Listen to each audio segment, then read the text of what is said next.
Hello student, to ahigol P final exam or 2 big update. Metric পৰীক্ষা দিয়া আগতে হ'ব পাৰে P final exam. আজি এই ভিডিওটোত আমি P final examৰ দুটা ইম্পৰ্টেন্ট আপডেট ডিসকাস কৰিম। বহুত ষ্টুডেন্টে যোৱা কালি ভিডিওটোত সুধি আছিল যে P final exam কেতিয়া পৰা হ'ব। তো আজি এই ভিডিওটোত তোমালোকৰ গুটেবোৰ কনফিউজ দূৰ হৈ যাব। তো এতিয়া আমি প্ৰথম আপডেটটো তোমালোকৰ মাজত লৈ আহিছো। কিন্তু আপডেট হৈছে তোমালোকৰ সিলেবাস কি হ'ব পাৰে। SSLC আৰু P final examৰ সিলেবাস সেম। তো তোমালোকৰ মেট্ৰিক পৰীক্ষাৰ যিখিনি সিলেবাস আহিব সেই একেখিনিকে P ফাইনেলটো আহিব সব চাব লাগিব যি মেট্ৰিক পৰীক্ষাৰ কাৰণে আহিব হয় P ফাইনেল এক্সামটো সেইখিনি আহিব যিখিনি SSLC এক্সামত আহে তোমালোকে ফুল সিলেবাস চাই যাবা সো জনে সিলেবাস নাজানা সার্চ কৰি লবা গুগলত আহি যাব সো এতিয়া আমি আহিছো সেকেন্ড আপডেটলৈ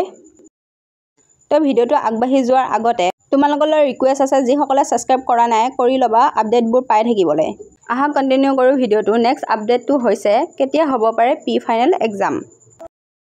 ম্যাক্সিমাম ডিস্ট্ৰিক্টবোৰত P টেষ্ট ডিসেম্বৰতে হ'ব কিন্তু বাকিবোৰ জানুৱাৰীত হ'ব আৰু কিন্তু 2-3খন ডিস্ট্ৰিক্টতে নৱেম্বৰৰ লাষ্টতে পাতে P টেষ্ট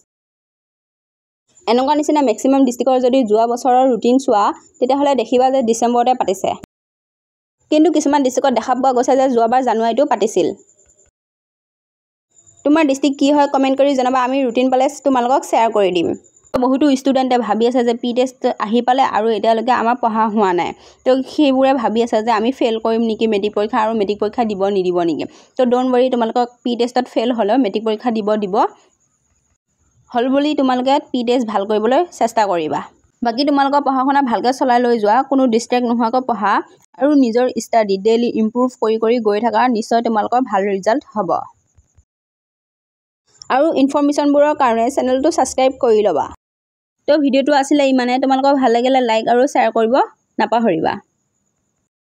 ধন্যবাদ